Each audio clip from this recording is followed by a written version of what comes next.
Hello and welcome back to Neko Nation Japan. My name is Jeremy. It has definitely been a while. I've been kind of lax on the videos lately, and I wanted to get back into making videos and telling everybody in this new Neko Nation Japan a little bit more like a video log or vlog. I want to go over what I've been doing and want to keep myself accountable to you, the audience, and to myself every week, seeing progress towards my goals. First, I want to say a few of my goals, go over what I've been doing each week. One of my goals currently is I want to be N1 certified, but first I'm going to go for N5 certified in Japanese.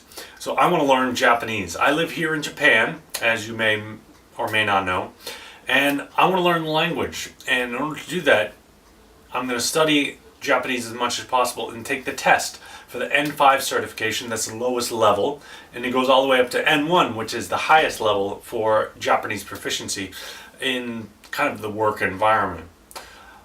I want to get this test, do it, and right now I'm just going over all of the N5 vocabulary words, listening to the tape, or not really tape, but MP3 every day, repeatedly, and just trying to learn the vocabularies and the words.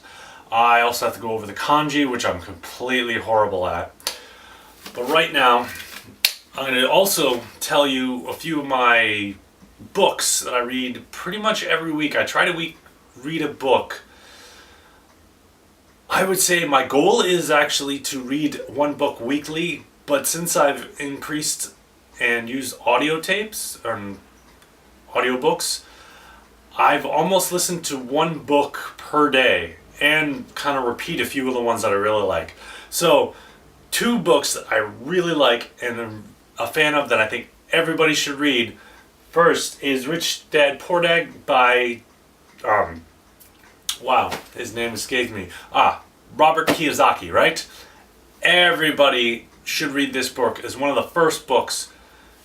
They should just kind of learn what assets are and what liabilities are and what you need to do in order to get money and become rich and financially free, right? Freedom, he always promotes that. And next one is Crushing It by Gary Vaynerchuk. I think that's how you pronounce it. But this is really kind of the reason I'm back here and recording videos that will keep me responsible and make this little video blog. Crushing It goes over what you should be doing in your everyday life in order to make a good social media presence and being out there and for everybody to see, and you being engaging with your audience. With that said, let's get right into Rich Dad Poor Dad by Robert Kiyosaki. So, Rich Dad Poor Dad is a wonderful book that is mostly a compilation of different stories all about Robert Kiyosaki and his two fathers he has. He has his actual biological father, which is the poor dad, and he has his rich father, which is his friend's father, who taught him all about business and the underlying aspects that business and liabilities and all those fun. Some of the clues and aspects he likes to explore in his Rich Dad Poor Dad book, and then there's a whole bunch of others that may or may not go over here. Is first, have your money work for you, and you don't have to be a rich person to become wealthy. You don't have to make a lot. You could just have a lot of assets that keep on paying you money and enough to cover your expenses every month or every so often. You'll be financially free because all of your assets will be paying for your life. All right. So, the 5 big ideas for Robert Kiyosaki's Rich Dad Poor Dad. First big idea is the poor and middle class work for money while all of your rich have their money work for you. Now, you could do this in order to become financially free or just enough to have a comfortable lifestyle. And maybe don't have to work as many hours as you need to just to cover all of your expenses.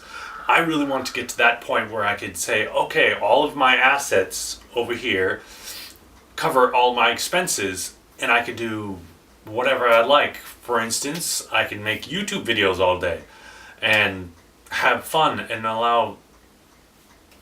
Point number 2 is it's not how much money you make. There's plenty of rich people that spend all their money and they're no better off than the poor. So it's not how much money you make, it's how much money you keep. That's very important. So I make an okay amount of money, but I try to keep as much of it as possible in order to have that money to then invest into the stock market, or I would like to eventually get into real estate here in Japan, but it's a little tricky, and well, it's Japan, limited amount of area, and everything gets expensive, right? All right, next, number 3, all your rich spend all their money acquiring assets that eventually pay them. Now, there's all this adage with rich dad, poor dad, the controversy, is your home an asset? And I kind of agree with him that it's not an asset if it doesn't pay you instead of you paying for it.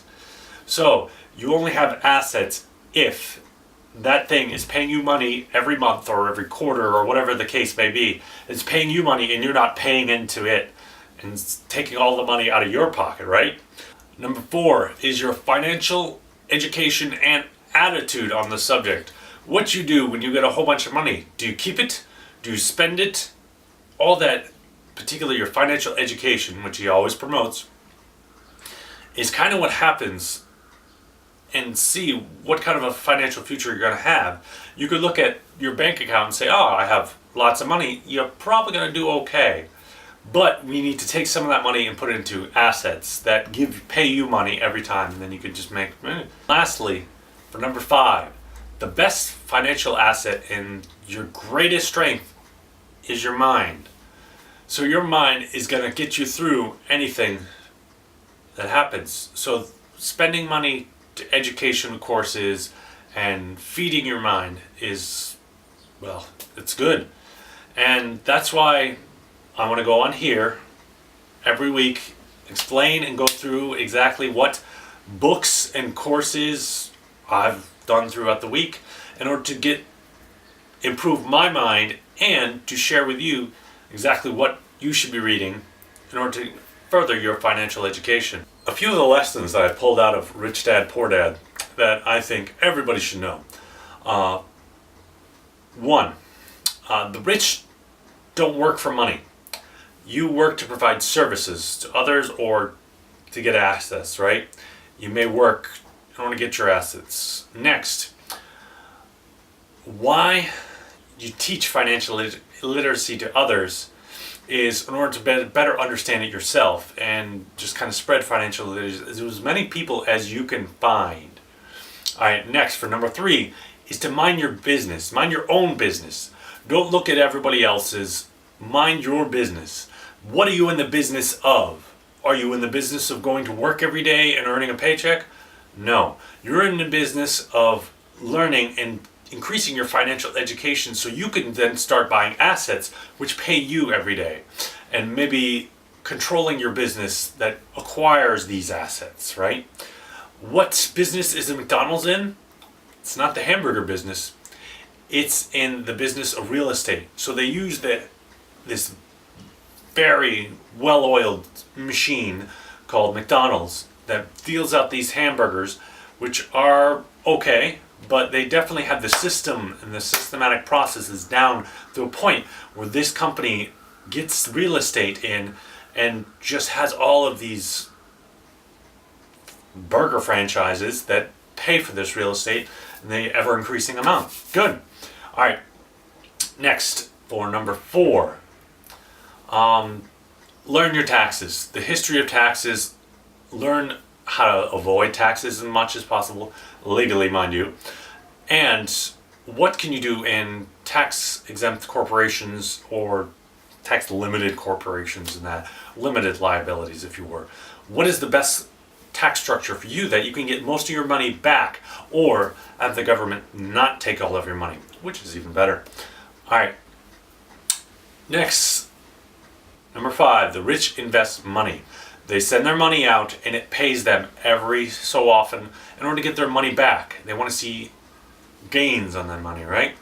So, what can you do to get a little bit of gain? You can keep it in a bank account, which is the worst absolutely worst, besides maybe stuffed under your mattress, worst investment you could do. CDs, which are only slightly better.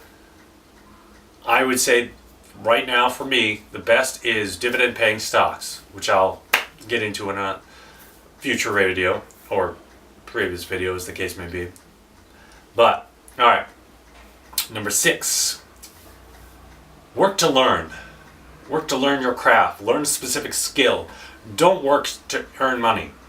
Now, you could do both, which is even better. So take that money that you earn getting this skill that you're going to use in order to increase your knowledge and your fundamental financial IQ.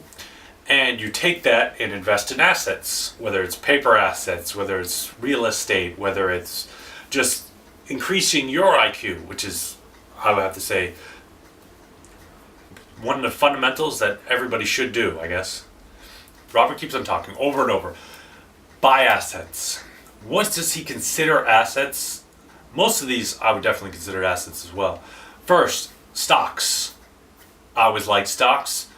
Whether you're a growth investor, dividend investor, or just long-term investor, like Warren Buffett style, I particularly look at dividend-paying stocks. I only own and have I believe now 12 different dividend-paying stocks.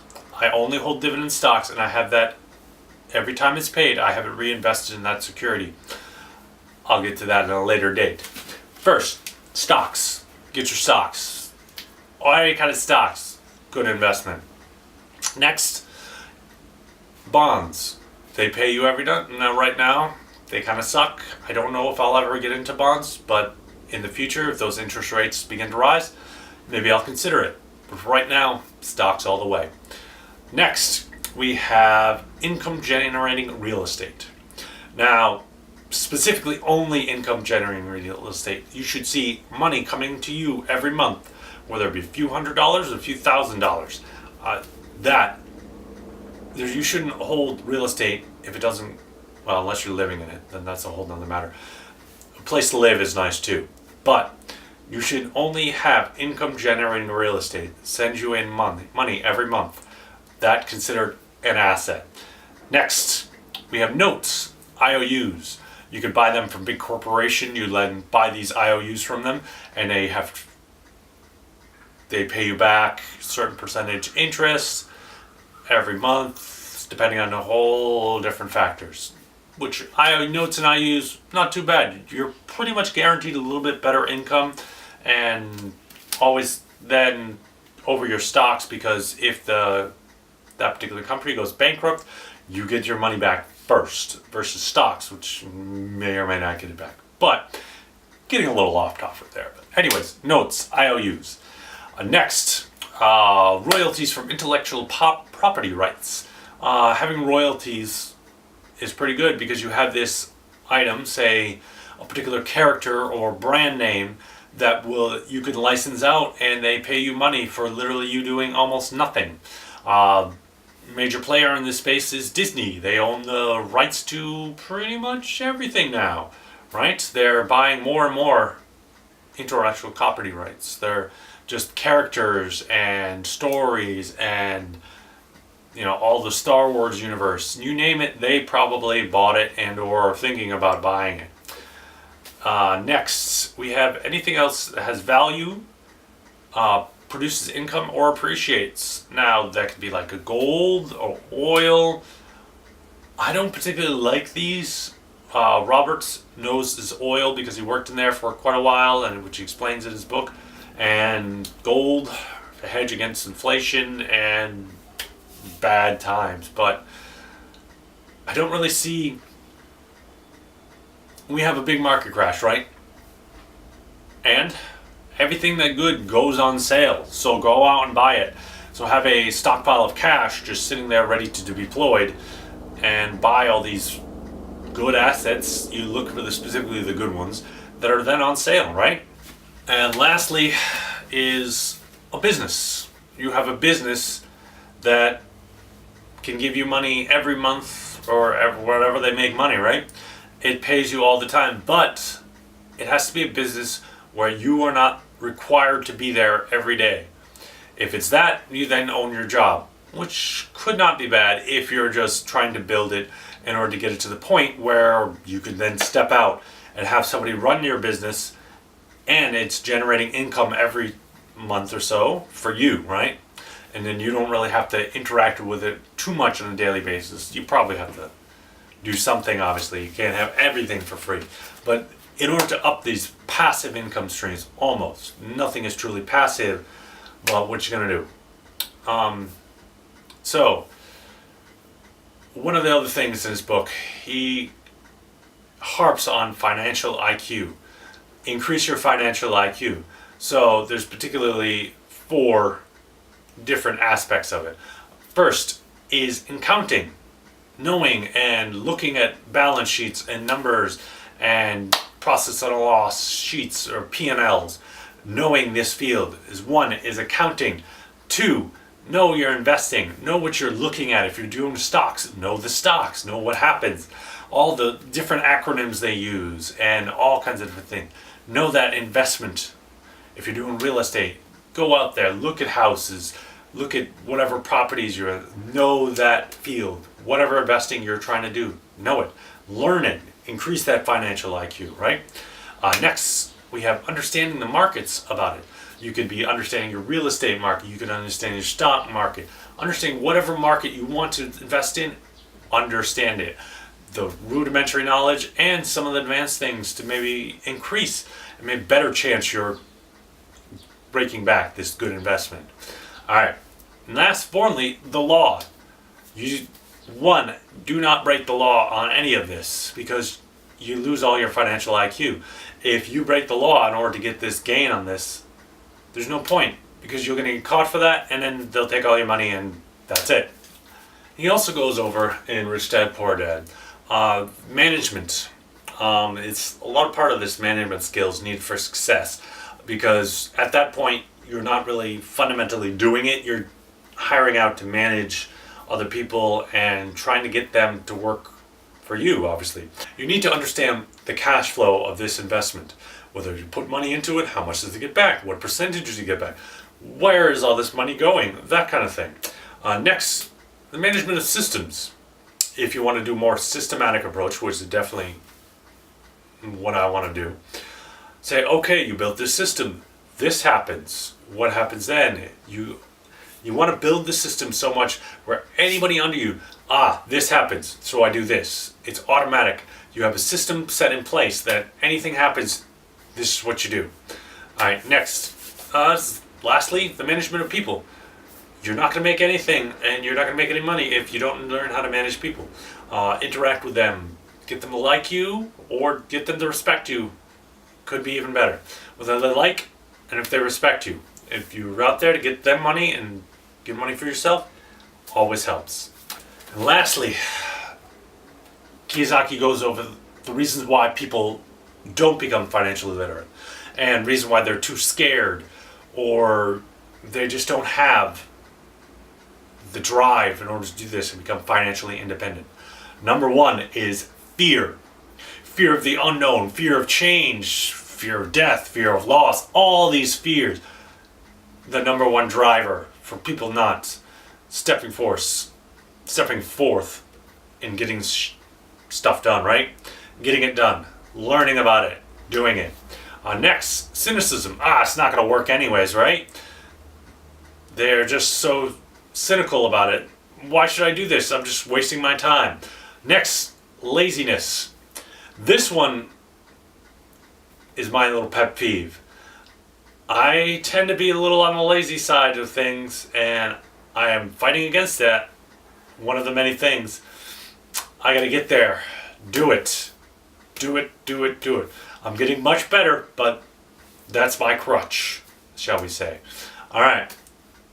Number 4, bad habits. Whether that's drinking, alcohol, smoking, anything that get into your daily routines and they make you waste money, waste time, just horrible bad things. Some can be little things that just start to eat up all your time, and then what do? All your time's wasted and you have nothing. All right, last thing is arrogance. You're arrogant about a subject. I don't need to learn about this real estate thing. I got that on lock. Every day, you got to be learning a little bit more, a little bit more.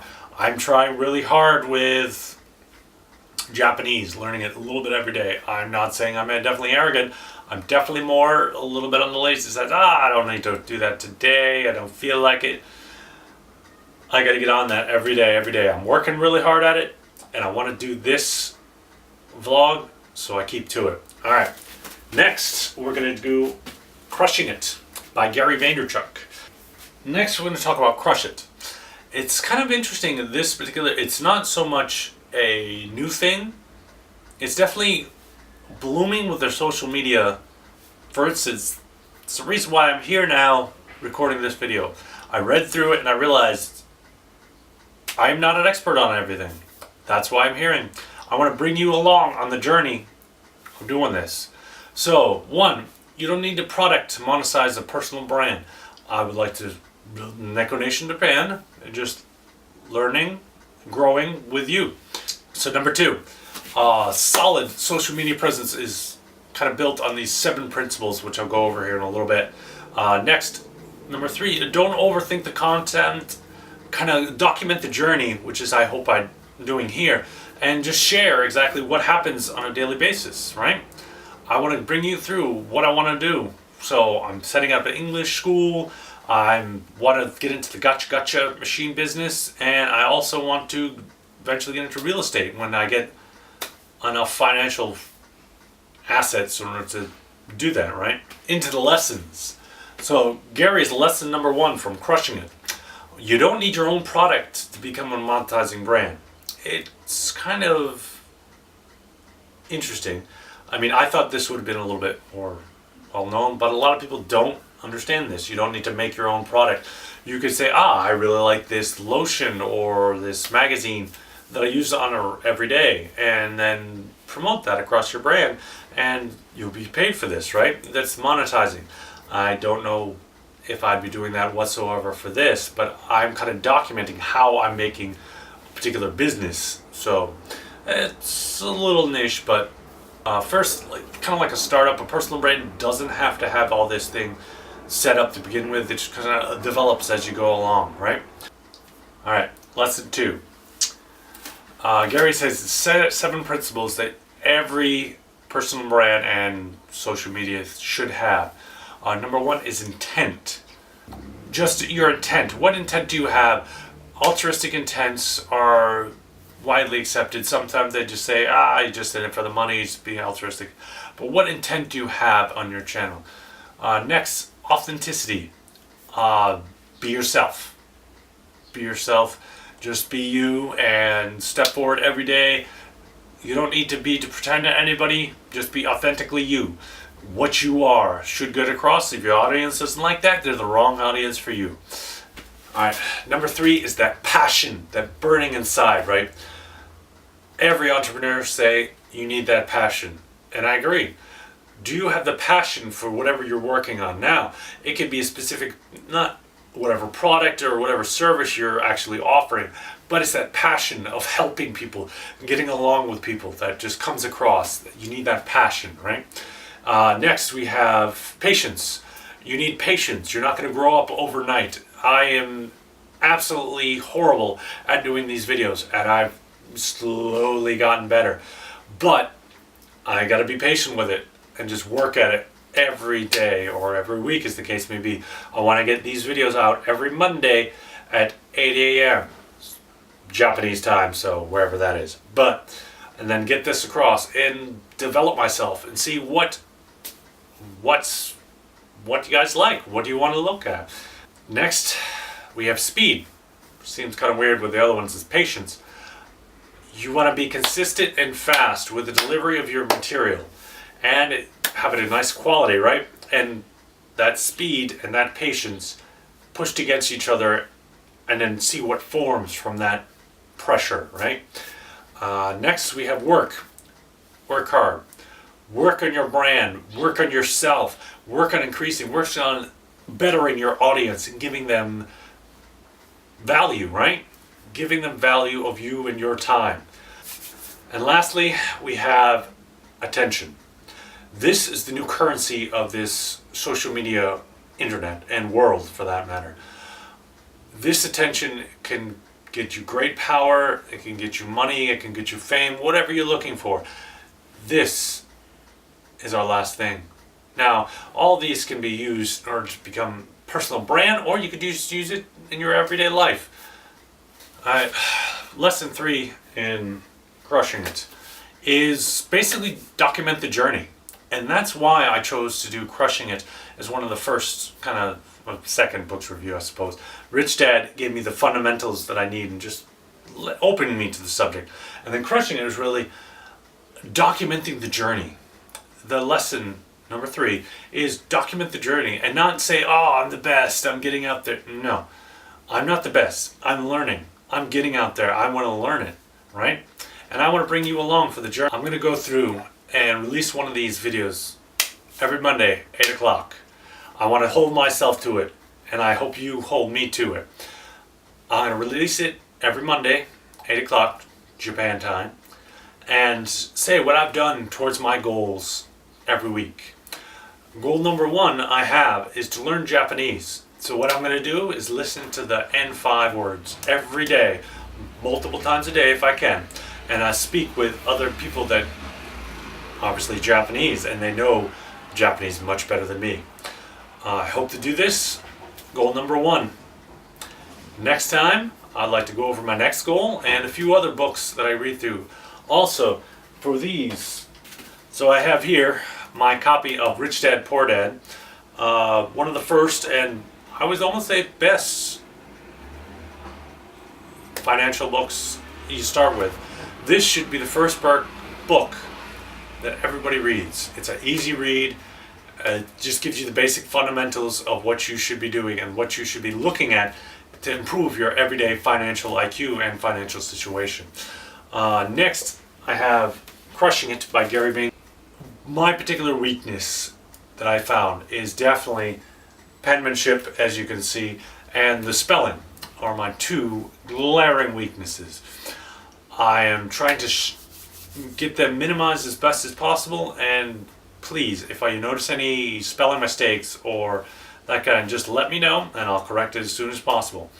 This has been Neko Nation Japan. Thank you for listening. Please like and subscribe and leave any comments below with questions or where do you think this channel should be heading in the future. With that, sayonara.